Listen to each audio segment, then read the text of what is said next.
United States Army Sergeant James Culbert from Emerson, Iowa, who died in Afghanistan. He's the second soldier from Emerson who died in recent years in this conflict. Our condolences go out to his family and to all of his friends. The sacrifices made by our veterans and members of the armed forces and their families were recognized this past weekend with an outstanding parade that we had to honor and recognize our veterans and service members. I was proud to participate in it. We had both of our United States senators, 3 of our congressmen, and I saw Congressman Loebsack later in the day, and he was with the people over in Tipton for the Vietnam era veteran that passed away, who we lowered the flags for, who they just recovered remains from. So we had great support, obviously, from the community. I just want to say that the public support for the military and for their families has never been stronger in the state. And I think that's something we Iowans can really be proud of, respect, and appreciate. And of course, on the 4th of July, I'm leaving real early in the morning to fly out to California, leaving at 5:50 to be there for the dedication of the USSR. And I know that Senator Harkin is also going to be there, the mayor of Los Angeles, the congressman from that district, and many others. But anyway, we're very proud that the state of Iowa has played such an important role in seeing that this Iowa battleship, and it is the Iowa class battleships, that this one is now going to be preserved in Los Angeles, and it is also going to be available for Iowans. If you just show an Iowa ID, you're going to be able to get in free, whereas everybody else is going to have to pay a nominal fee. And certainly that's because Iowans have contributed voluntarily, and also the state has made a $3 million contribution to this project. Today, the Lieutenant Governor Kim Reynolds and I are announcing that beginning on August 1st, we will both begin contributing 20% towards our total premium cost for our health insurance. I have already signed Executive Order 78, which will allow state employees to voluntarily contribute 20% to their health care costs. I've also asked our other statewide elected officials to consider joining us in voluntarily contributing 20% towards their health care costs. Hardworking Iowa taxpayers are accustomed to paying a significant amount for their health costs, whether they're working for a private sector business or a nonprofit, or of course if they're self-employed, they're paying 100%. And for far too long, the tax dollars of these hardworking Iowans have gone to pay the entire cost for most of our state employees' health care. Allowing state employees to contribute not only makes sense fiscally for our state, but it also allows our state employees to invest in their health and for them to have some skin in the game. I truly believe that the only way that we're going to control health care costs in our state and control this, which has been a rising cost, is to empower Iowans to take ownership of their own health. From my experience at Des Moines University, where we did health risk assessments and where we encouraged and rewarded people for doing the right thing, it made a difference. I'm proud that we're taking this first step, and I want to now turn it over to Lieutenant Governor Kim Reynolds to continue to share her part of this decision. Well, thank you, Governor Branstad, and good morning. And I also had the opportunity to attend the Salute to Our Veterans Parade, and it was heartwarming to see Iowans lined up along the parade route early in the morning just for the opportunity to say thank you and salute our veterans and service members who have fought to protect our freedoms and our liberties. With the announcement today, Iowa taxpayers are the winners when state employees are healthier and state government spends less. The decision to begin paying 20% and to allow employees the opportunity to also contribute will accomplish both goals of making employees healthier as well as allowing government to spend less. I truly believe that paying 20% is the right thing for the taxpayer, but it also shows that state employees are taking ownership of their own health as well as being good stewards of taxpayer dollars. For example, a state employee who participates in the single plan will and pays and volunteers to pay 20% of the premium cost. That will save the Iowa taxpayer $1,000 annually. Although this is optional for all state employees, I believe that we're going to have very good success in participation. State employees who wish to voluntarily elect to pay a portion of their premiums will be able to begin enrolling today through July 19th. And like Governor Branstad and I, they will begin making contributions in August. Governor Branstad and I have also asked our department directors to begin contributing 20% of the cost of their health care. This participation is also voluntary, and we believe that we'll see some significant participation in that also. We've had outstanding responses from the various directors. I'm excited to take the first step along with Governor Branstad towards state employees contributing to the cost of their health care. And with that, we would be happy to take any questions that you may have about participating in 20% of our health care costs. What happens if employees don't do it? Is there the prospect of layoffs? No, this is strictly a voluntary thing. And this would be over and above whatever other savings we have. And we're looking at other things that we can do in order to increase the savings. We have, embarked on this Healthy Estate initiative, and we've been working hard to try to change people's habits and make good decisions. And we know that a lot of the increase in costs in healthcare have been related to lifestyle decisions. And so things we can do to encourage people to exercise more, to eat healthier, to manage stress, and not use tobacco products, all these kinds of things can help us in achieving this ambitious goal. What happens to a department director who doesn't volunteer? Like I said, it's voluntary. But these I'll are repeat these it, are it people is that voluntary. But you're the boss of these people. If they don't do what you've asked them to do, I have made it abundantly clear to both the elected officials and the department heads, this is voluntary. The Lieutenant Governor and I have chosen to lead by example. We hope that others will follow, but it is not mandatory. What you said that you've had success with some of the directors already. Which directors have followed through already and said that they will pay for? Right, well, I don't think we have a list of that, Okay. but I personally visited with every one of the state elected officials. What are the current numbers on how many state employees, the percentage that don't pay anything, and what would the potential savings be here? Well, it's been Everybody printed, I votes. think, in the Des Moines Register, I think at like 94%. So I think it's 94% that under there are different plans for, and what this will be, is this will be a new plan. And the nice thing about this will be a new plan starting August 1, where employees will have the opportunity to voluntarily contribute 20%. So this will be a new plan, be treated like all the others, and they will automatically withhold the money from your paycheck. In my case, it's going to be $224 a month. Are you on the family plan? Yeah, Your family. absolutely. It's my wife and I on the family plan.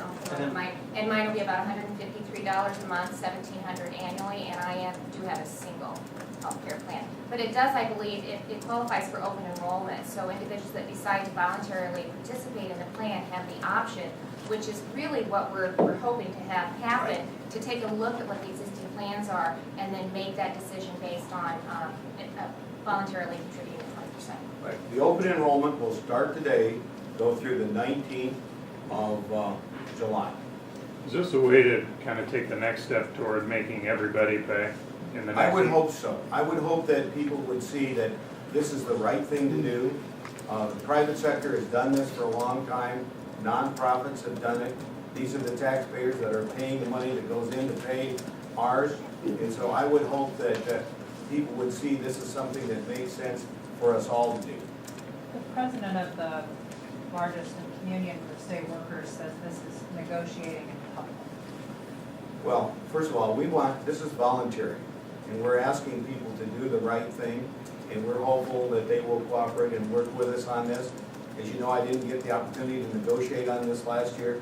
Negotiations don't begin until November, and so we'll be glad to negotiate when the time comes. But I believe that we want to do all that we can to lead by example and do the right thing and help us reduce costs and help save lives and help people be healthier, to be able to live longer. And that's the reason why we set the goal of being the healthiest state.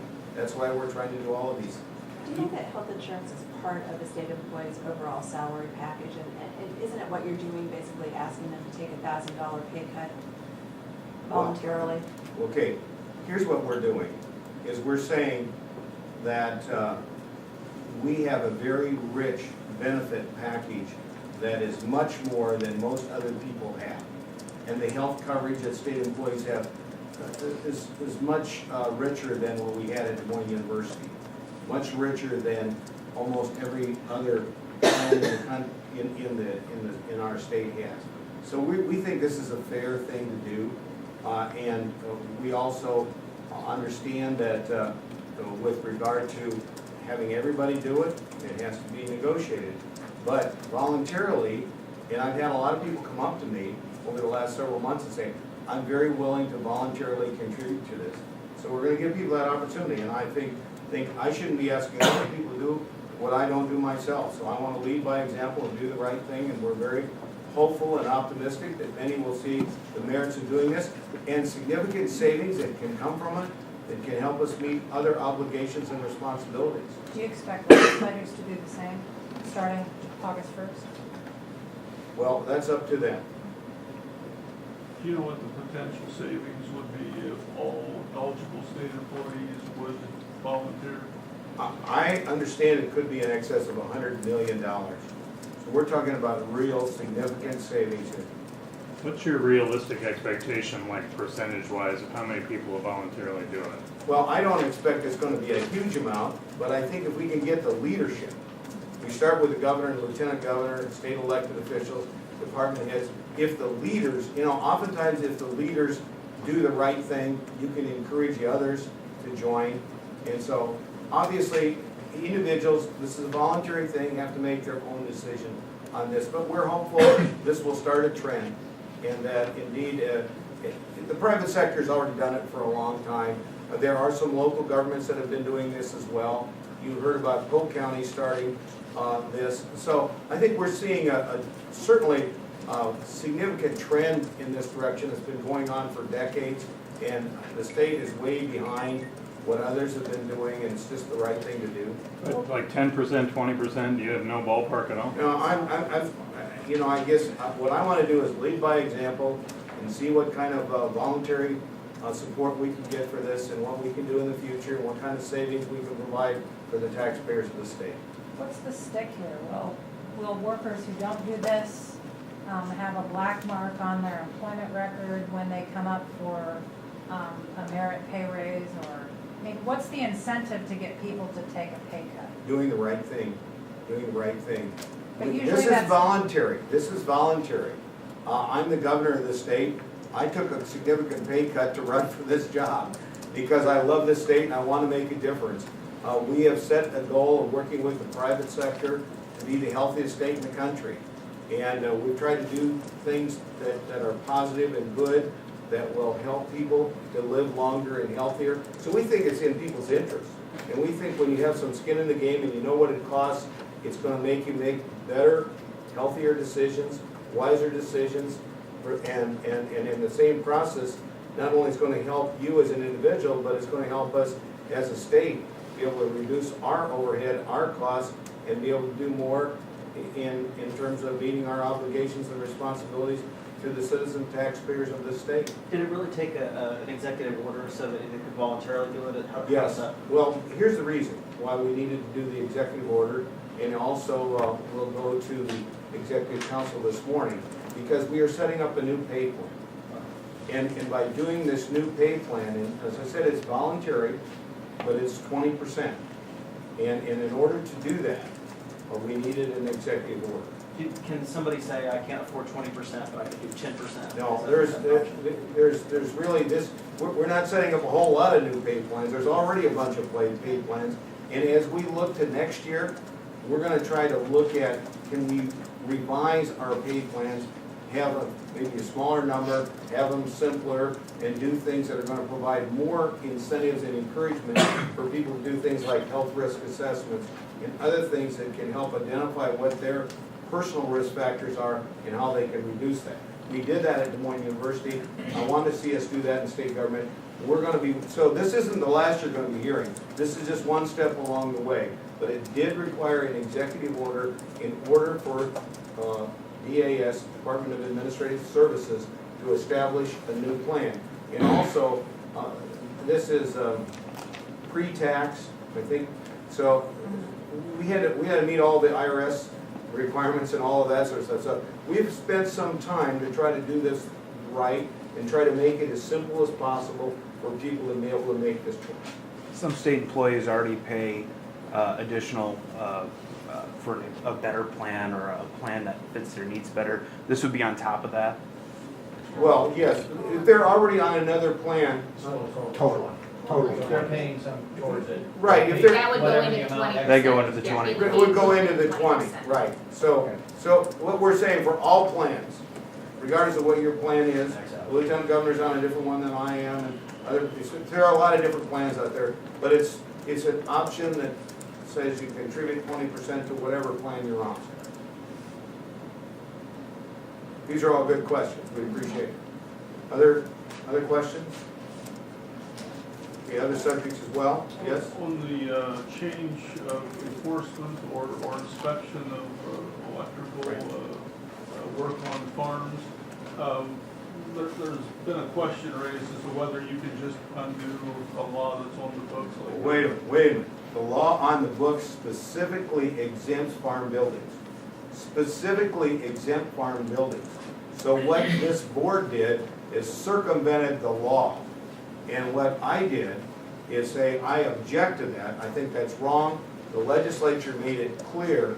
And there's a definition of farms and there's a definition of industrial and commercial.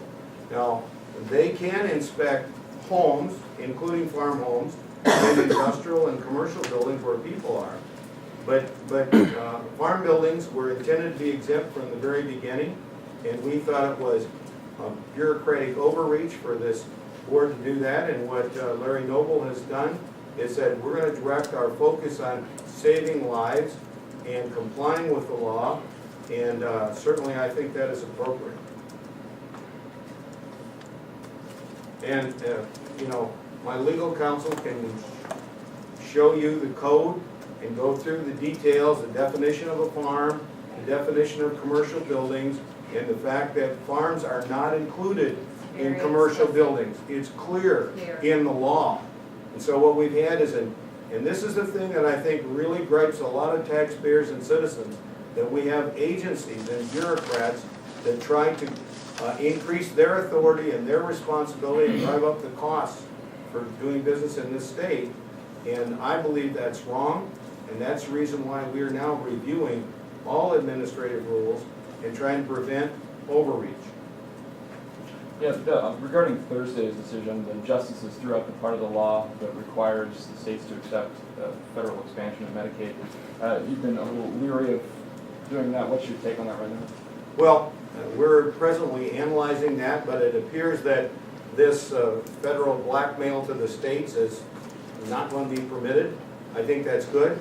I've said all along, I don't think the states can afford to add another 150. In our state, it's 150,000 people to the Medicaid rolls. So, and the federal government, frankly, can't afford it either. Every year they're spending more than $1 trillion more than they're taking in. 40% of their budget is borrowed money. Now, who believes they're going to be able to fund this? There's no way. It's not affordable. It's not sustainable at the federal level or at the state level. And so I think state after state is going to say no. We're not going to do this because the federal government can't afford it, and certainly we can't afford it. We want to look at a better and different alternative. In Iowa, we already have a much higher percentage of our people insured than others. And I think if we do other things to reduce and control our health care costs, then we can do some things at the state level to try to help people in this. But I think embarking on this federal mandate is not the right thing to do. And if we have we basically we're looking for a way to get out of it in the first place, and it looks like this portion of the law may not be able to be enforced on us. Governor, I haven't had a chance to review this myself, but Senator Jack Hatch said that the expansion of Medicaid, Iowa would actually pay less out of Iowa because of the Iowa Cares program. If that is in fact true, would you reconsider that situation? No. Here's the problem. The federal government's done this again and again. Buy into our program, and then we're gonna do all these things for you, and then it doesn't happen, and then the taxpayers of the state get stuck with it. And this is the reason why we and so many others objected to this. I know that Senator Hatch is a big supporter of Obamacare, but a lot of Iowans aren't, and a lot of people are leery of all these federal promises from somebody they're doing all this on borrowed money. They're doing all this on something that we know is not affordable and not sustainable. And consequently, we want to try to take our own approach. And I think we've been very proud that Iowa has embarked on this goal to be the healthiest state. And we're going to try to do things to work together in a way that can help us meet the needs of our citizens, but not with the federal requirements and the federal strings that go with buying into their program. So do you Senator see Hatch. any scenario by which you would take the federal money and expand? Well, I think that's doubtful, but we want to look at ways that we can increase the number of people that are covered in the state of Iowa. And we want to look at ways that we can partner with them to live longer and healthier lives. So we're interested in that. We've actually been meeting, and Iowa's a relatively small state. We have, 2 medical schools. We have 2 big health systems, plus the University of Iowa. And we have a lot of people that are interested in working in a collaborative way on this. We want to continue to look at those options and alternatives and how we can prove that there's a better way to do it. You know, the Senator stimulus dollars that went to education that required them to maintain maintenance of effort is a great example of what happens when the federal government promises money and then it dries up and then you're forced to do a 10% across the board cut. So that's a great example, and not just the recent years of the government saying they're gonna fund something, money goes away, states are required to maintain maintenance of effort, and then what happens is they're when the revenue goes down, they have to do a 10% across the board cut. Wasn't that 10% though before the federal money? Maybe I've gotten my history wrong. I think it was part of it. Okay. Well, and here's the problem. Well, the great example is just look across the river at Illinois or look at California. Those states decided that we're going to buy fully into the federal program and go whole hog. They sure as heck have. And look at the mess they're in. They're $4 billion behind in paying their bills in Illinois. They have the biggest unfunded liability for their public employee pension system. They have a per capita debt, I think is the highest in the nation. And what they do, raise taxes. Oh, but then after they raise taxes, oh no, but we're not going to do this to the big companies that are threatening to leave our state. So then they exempt them and everybody else gets stuck. We are not going to run state government in Iowa like they run things in Illinois. Or the president who's from Illinois is doing it at the national level, doing it with borrowed money. You can't borrow your way to prosperity. And the federal government is, at the rate they're going to have us in worse shape than Greece within the next 4 years. Mike, with the last question. Senator Hatch has also asked for a health care summit in the next couple of days. You've been reluctant to agree to that. Have you changed your mind, and what's your reasoning not to do this? Well, first and foremost, healthcare is going to be a big issue that's going to be eventually decided by the people at the ballot box. And I think we've got to give the people their say on this thing. I think the politicians, and I understand Senator Hatch is a strong supporter of Obamacare, but there's a lot of people in this state that strongly object to that, and I don't think having a shouting match between the different sides on this issue makes a lot of sense. I think instead, we need to let the people of America decide the direction they want to take, and then, after the election, we can look at what we can do. But we in the state of Iowa are not waiting for that. We're moving forward with our goal to be the healthiest state in the nation. What I announced today is another step along the way. There will be a lot of other things that we'll be doing as we go forward. But having a summit on Obamacare, I think, would be counterproductive at this point. Thank you, Governor. Thank you.